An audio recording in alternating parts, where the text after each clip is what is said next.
வணக்கம்,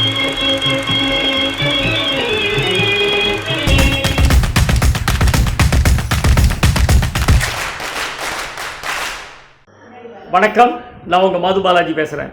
இன்றைக்கி ரீவைண்ட் நிகழ்ச்சியில் ரெண்டாவதாக ஒரு சுவாரஸ்யமான ஒரு சமாச்சாரத்தை உங்களோட பகிர்ந்துக்கலான் இருக்கேன். இது நடந்தது 1967. நான் கண்ணால் பார்த்தது, நான் இருந்து என் கண்ணால் பார்த்து அனுபவித்த ஒரு நிகழ்ச்சி. 1967 DMK and Swatantra party join together to fight with Congress இந்த assembly election. 1967 CN Annadurai Rajaji கைகோர்த்த வருடம். ஸோ சுதந்திரா பார்ட்டி டிஎம்கேக்காக ஒர்க் பண்ணாங்க. எனக்கு இது எப்படி ரொம்ப க்ளோஸாக தெரியும்னா, my grandfather was a president of Mylapore Swatantra party. அதாவது விகே வெங்கடகிருஷ்ண ஐயங்கார்னு பேர், சுதந்திரா பார்ட்டியோட பிரசிடெண்ட்டாக இருந்தார். அவரை எல்லாரும் சுதந்திரா தாத்தா அப்படின்னு தான் கூப்பிடுவாங்க இங்கே. ஸோ டெய்லி சாயங்காலம் கிளம்பினார்னா சுதந்திரா பார்ட்டி ஆஃபீஸில் போய் உட்காந்துருப்பார். அங்கே உட்காந்துபடி பேப்பர் படிச்சுட்டு இருப்பார், நிகழ்ச்சியெல்லாம் பார்த்துட்டு இருப்பார், மீட்டிங் இருந்தால் அட்டன் பண்ணுவார். அந்த மாதிரி அவரோட பொழுதுபோக்கு இருந்தார் ஆஃப்டர் ரிட்டையர்மெண்ட். ஸோ 1967 எலெக்ஷன் முதல் முறையாக ராஜாஜியும் அண்ணாதுரையும் ஒன்றா கைகோர்த்து அந்த எலெக்ஷனில் நிற்கிறாங்க. மயிலாப்பூர் கான்ஸ்டுவன்சியில் அந்த வாட்டி நின்னது ராம அரங்கன் நல்ல.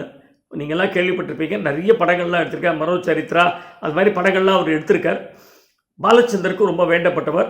டிஎம்கேல ரொம்ப ஸ்டான்ச்சாக இருந்தார் அந்த காலகட்டத்தில். அவரும் மயிலாப்பூர் வாசி தான்.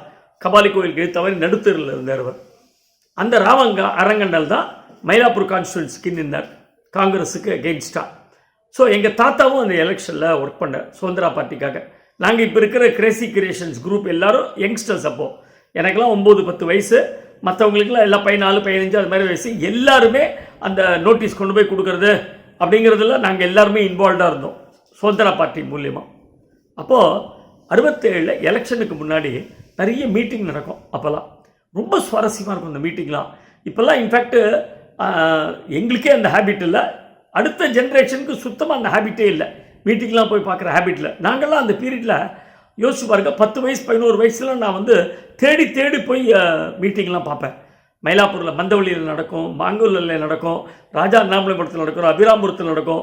அவ்வளோ ஜோராக இருக்கும். அதாவது மீட்டிங்கில் ஒரு சுவாரஸ்யம் என்னென்னா, நகைச்சுவை இருக்கும், நல்ல விஷயங்கள் டேக் ஆஃப் இருக்கும், நம்ம எடுத்துகிட்டு போகிறதுக்கு நல்ல விஷயங்கள் இருக்கும். அப்படிப்பட்ட ஸ்பீக்கர்ஸ்லாம் இருந்தாங்க. அப்போது வெட்ரன்ஸ்லாம் பேசுவாங்க. அந்த காலகட்டத்தில் பெரிய பகைமை இருக்காது. எதிரெதிரி கட்சியாக இருந்தால் கூட பகைமை ரொம்ப பாராட்ட மாட்டாங்க. நல்ல சத்தான விஷயங்களை மேடையில் பேசுவாங்க. அந்த மாதிரி ஒரு காலகட்டம். அப்போது மயிலாப்பூரில் தேவநாதன் ஸ்ட்ரீட்டில் ஒரு மீட்டிங் ஒன்று நடந்தது. சுதந்திரா பார்ட்டி ஆர்கனைஸ் பண்ணியிருந்தாங்க. எங்கள் தாத்தா பிரசிடெண்ட்டு. ஸோ அவரும் மேடையில் உட்காந்துருக்காரு. ராஜாஜி அன்றைக்கி அந்த மீட்டிங்க்கு வந்திருக்காரு. அருமையான கூட்டம். அந்த தேவநாதன் ஸ்ட்ரீட் ஒரு சின்ன தெரு தான் அது. அந்த தெருவில் ஆல்மோஸ்ட் ஃபுல் க்ரௌட் இருந்தது. நான் அந்த மீட்டிங் போயிருக்கேன். நாங்கள் ஃப்ரெண்ட்ஸ் எல்லாம் கீழே உட்காந்துருக்கோம். எல்லோரும் உட்காந்து இந்த மீட்டிங்கை பார்த்துட்ருக்கோம். ஸ்ரீனிவாசன் ஒருத்தர் பேச போகிறார். அந்த இது எஸ்கே ஸ்ரீனிவாசன், ஐ ரிமெம்பர் அவரோட நேம். அவரும் சுதந்திரா பார்ட்டியில் ஸ்டான்ச்சாக இருந்தவர். அவர் பேசுகிறதுக்கு முன்னாடி என்ன பண்ணார், தோழர்கள் மாரிமுத்து, ரமேஷ், குப்புசாமி இவர்கள் 3 பேரும் துண்டை ஏந்தி கொண்டு வருவார்கள். உங்களால் முடிந்த காணிக்கையை நீங்கள் செலுத்தலாம். அது எலெக்ஷனுக்கு நாங்கள் உபயோகப்படுத்திப்போம் ஃபார் தி பார்ட்டி அப்படின்னு சொன்னார், அனௌன்ஸ் பண்ணார். அவங்க 3 பேர் கீழே இறங்கி வந்தாங்க. எல்லோரும் பைசா போட ஆரம்பித்தாங்க. என்ன பெரிய பணம் இருக்க வருது அந்த காலகட்டத்தில் 67 எல்லாம் 5 பைசா 10 பைசா 4 அப்படி தான் போட்டிருப்பாங்க. அந்த மாதிரி ஒரு இது கலெக்ட் ஆகிட்டு வந்துருக்கு. இது ஒரு பழக்கம் அப்போ கட்சிகளிடையே இருந்தது. அந்தந்த மீட்டிங்கில் கலெக்ட் பண்ணிட்டு போவாங்க. ஸோ மேடையில் ராஜாஜி உட்காந்துருக்காரு.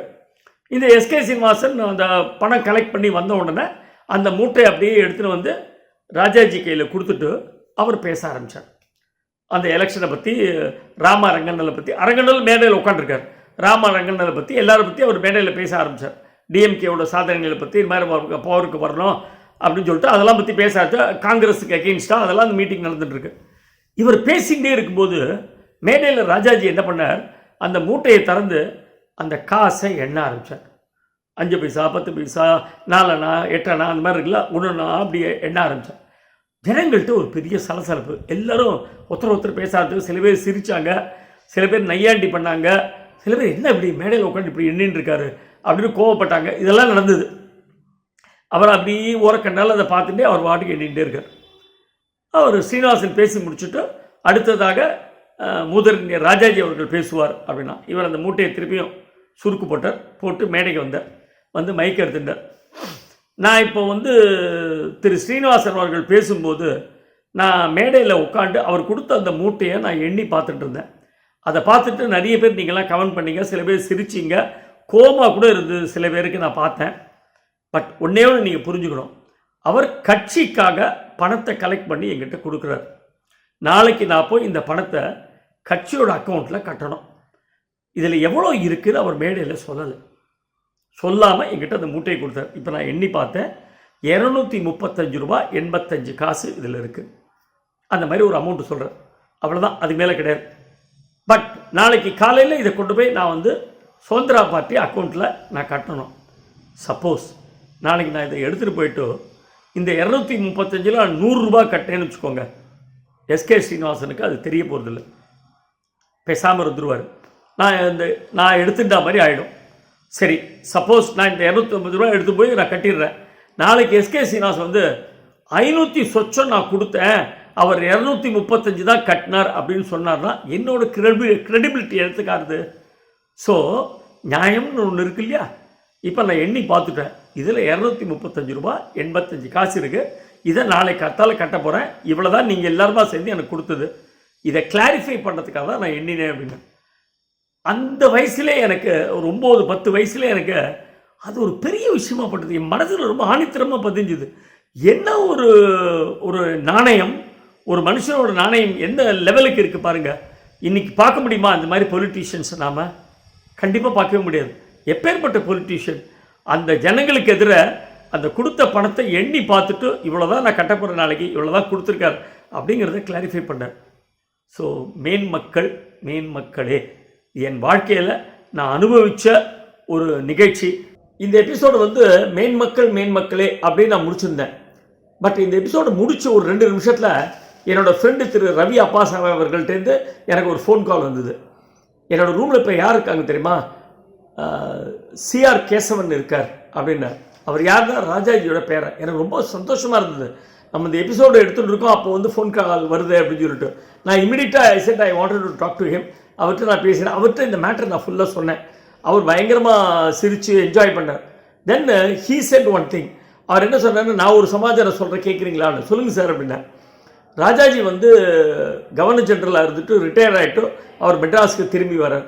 அப்போது அந்த கவர்னர் ஜெனரலாக இருந்தபோது அவருக்கு கொடுத்த பரிசு பொருட்கள், அத்தனை பரிசு பொருட்கள் எல்லாத்தையும் அவரே லிஸ்ட்டு போட்டு ஒன்றொன்றுத்தையும் எடுத்து வச்சு அதை கவர்மெண்ட்டுக்கு திரும்பி ரிட்டர்ன் பண்ணுறார். இதெல்லாம் வந்து ராஜாஜி கவர்னர் ஜெனரலாக இருக்கும்போது கொடுத்தது, அதனால் என்னோடய பர்சனல் பொருள் இல்லை அப்படின்னு எல்லாத்தையும் அவர் ரிட்டர்ன் பண்ணுறார். அவ்வளோ நாணயமாக, அவ்வளோ ஹானஸ்ட்டாக அதை திருப்பி கொடுக்குறார்.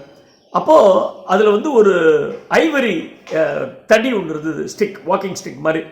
அந்த ஐவரி தடியை அவன் என்ன பண்ணால், சார் இதை நீங்கள் பர்சனலாக எடுத்துக்கணும், ஏன்னா இது உங்களுக்காக கொடுக்குறது, ராஜகோபாலாச்சாரிக்காக கொடுத்தது இந்த ஐவரி ஸ்டிக்கை, அதனால் நீங்கள் எடுத்துகிட்டு போகிறோங்க, உங்களுக்கும் after retirement this will be very useful அப்படின்னு சொல்லி அவங்க கொடுத்துருக்காங்க. அவர் ஒரு செகண்ட் யோசிச்சுட்டு, இல்லை வேண்டாம் வச்சுக்கோங்க அப்படின்னாரு. ஏன் சார் அப்படின்னு. இல்லை நான் மெட்ராஸுக்கு போகிறேன் நேராக, ஸோ மார்னிங் டயத்தில் நான் வாக்கிங்காக மெரினா பீச்சுக்கு போகிற வழக்கம் உண்டு. நான் வாக்கிங்க்கு அங்கே போகும்போது ஐவரி ஸ்டிக்கு பார்த்து எவ்வளோனா பின்பக்கமாக வந்து மண்டையில் ஒரு அடி அடித்து அது திருடிக்கு போனாலும் போயிடுவான், அதனால் எங்கிட்ட இருக்க வேண்டாம், அது உங்கள்கிட்டே இருக்கட்டும் அப்படின்னு அவர் நகைச்சுவையாக சொல்லியிருக்கார். பட் அதில் உள்ளர்த்தம் என்னென்னா, தான் கவர்னர் ஜெனரலாக இருக்கும்போது அவருக்கு கொடுத்த பரிசு பொருட்களை அதில் ஒரு பின்னு கூட நாம் எடுத்துகிட்டு வரக்கூடாது, அது வந்து கவர்மெண்ட்டுக்கு ரிட்டர்ன் பண்ணோம். ஏன்னா அந்த பதவிக்கு கொடுத்த கிஃப்ட் அது வந்து இண்டிவிஜுவல் ராஜாஜிக்கு கொடுத்த கிஃப்ட் இல்லை அப்படிங்கிறத உணர்ந்து அவரை திருப்பி எல்லாத்தையும் ரிட்டர்ன் பண்ணிருக்கார். எப்பேற்பட்ட ஒரு எண்ணம்!